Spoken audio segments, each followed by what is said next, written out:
Hello guys, welcome to my new video, and today we'll talk about the 2026 election that will happen in Maine for the Senate, okay? A very important election between Susan Collins and the Democrat challenger. We don't know who will be because it's still a very wide open primary. Very important primary, by the way, between Janet Mills and Platner, okay? Very important candidates as well. And one is more progressive, and another one, of course, the governor of the state, which is slightly more moderate, if you will. But this is one of the highly watched elections coming into the 2026 midterm election, okay, because this is one of the potential flip towards the Democratic Party. This is a state that Trump did not win in 2024, as you can see here. Actually, he lost by 7 points, and he won the 2nd congressional district, this one here, up the northern part of the state. When it comes to the cities, I mean, Portland, Lewiston, Augusta, those are very democratic cities. That's why he was not able to win the state. But Susan Collins is a very strong incumbent. She's a very, very strong incumbent, I need to say that. She was able to defeat in 2020 in a very bad environment for the Republicans and for Trump, especially for Trump. And she was able to defeat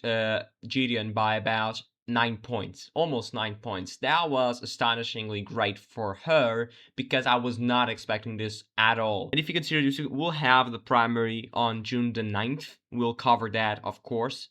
We love that. We love covering elections. That will be in June the 9th. And then, of course, we'll have the general election November the 3rd. But what it means about this is she was able not only to be much more competitive in place like Augusta, for example. Look at that. It was very competitive. And Kamala won by 10. Even if you go to Portland, look at Portland, I think it's the biggest city in the state of Maine. That was a difference by about 47 points. And here it was around 65. So from 47 to 65, that was almost a 20 points over performance in one of the biggest, if not the biggest city in the state of Maine, okay? And also, that's a very important aspect for Maine. Maine uses ranked choice voting, okay? What does this mean? If one of the candidates, maybe Susan Collins, maybe the Democratic, ends below 50%, which may happen, look at this, Susan Collins was just shy of a 51% win, which was, of course, above the 50% threshold. But if there's a candidate below 50%, we will have ranked choice voting. Means you order the candidates by your order of preference. Maybe we have some independents as well. I need to check, but maybe, yes, we'll have some independents like Philip Reinsch here, already raised around 55,000, which is nothing if you compare to the Democratic of 3 million. It's just crazy. But we may see some independents stealing, not stealing in the bad sense of way, but stealing votes from the Democratic and Republican candidate, and that will force both going into the ranked choice voting, okay? Doesn't mean this is not a runoff like you have in Georgia, like you have in Louisiana. It's not in those states. It's not similar. Basically, you in the day of the election, you vote by the order of preference, and then they just do the calculation after if it is needed, okay? And this apply for both the Senate and for both the House, which means the 2nd congressional district, which will probably be very competitive in the House. Already talked about that in a previous video. This might be a very important election. He might use the ranked choice voting as well. And as you can see here, we have, of course, Susan Collins. She's the incumbent senator seeking another term, okay? She's in the Senate for a long time. Then we have Janet Mills. She cannot run for governor again in the state of Maine, so that's why she's now running for Senate. And we also already have the other Democrats, like Graham Platner, maybe one of the most favorites to win this. We might see some Republicans challenging Collins for the seat because she's not a Trump MAGA Republican. She's quite moderate, and many MAGA Republicans don't like her because of that. But maybe we may see, but I don't know. We need to wait, of course. And I would say this is together alongside Ohio, or alongside Ohio and maybe Texas. This is one of the most competitive states in the country, okay, for the Senate. I mean, alongside Texas, because Texas, we may see a very bad candidate from the Republican Party going there and defeating the incumbent John Cornyn, and that might happen. We don't know. But we need to check the polls, okay? As you can see here, we have polls for the Democratic primary, which means Platter and Mills. We have basically polls for everyone's taste, if you will, because we have Platter here ahead by 15, and here Mills by 10, Platter by 20, Mills by 5.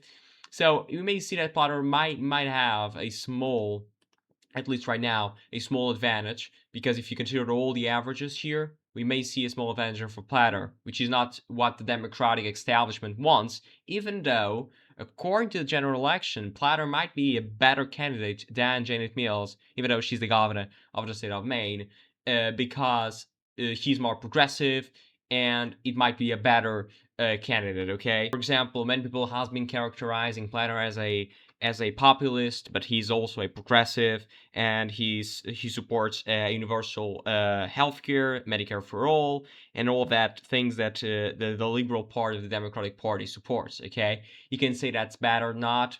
Please tell me your opinion in the comments down below, but that's just the way it is, and that's why many Democratic establishment doesn't want. But if you will, and if you want to say about that, we have Zoran Manzani and many Democratic progressive candidates winning across the state and across the country as a whole. So we might see Platner doing quite great as well, and he might unseat the Susan Collins. He might unseat the incumbent senator, and he might win the primary against the Democratic establishment choice, the governor of Maine. Okay.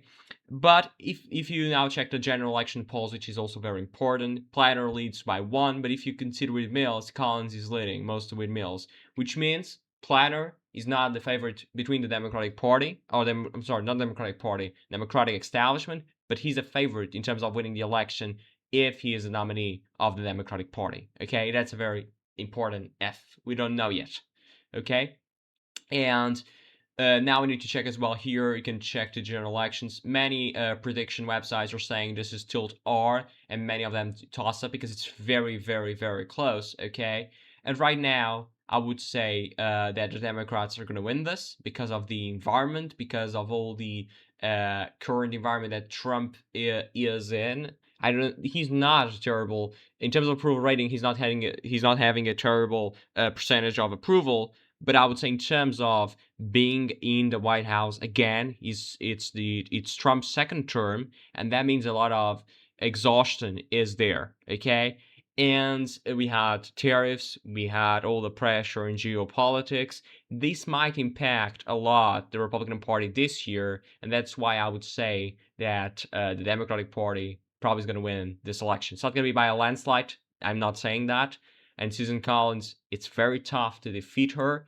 But I would say, as a whole, Platner. I think Platner will be the nominee. If you want my opinion, and I think Platner will be the new senator from Maine. Another step in that new way of doing politics, in that new way of the Democratic Party trying to make the Democratic Party more left-leaning, because I know this might shock you, but if you consider the Democratic Party in Europe, if you want to move the Democratic Party in the United States from Europe, you would say that the Democratic Party here will be a center-right party, if not more even right-wing party, okay? Because it's a capitalist party, it's not a left-leaning party. Even though for the United States you might consider it as left-leaning, and for my videos I would say left, trending to the left, because I'm just saying it that way, but it's not if you consider the worldwide definition, okay? And the Republican Party is, I would say, a right conservative party, and the Democratic Party is a right liberal party. But for you, in the United States, you have the definition of being a liberal as being left-leaning. Here, no, liberal is just into social issues. It's not in terms of the economically speaking, okay? But this was just a very important parenthesis. And this is my prediction, as I said. The Democratic Party is going to win the state of Maine for the Senate, I suspect. Also for the governor, but it's also a very easy race, I would say. And this will be a very important step towards the Democratic Party to conquer the majority in the Senate, even though it will be hard as hell in order for them to win, because we have a lot of important states they need to win, like Texas, Ohio, and Iowa, two of the three, which is very, very impossible almost, I would say. But we don't know. Everything is fair game until election day,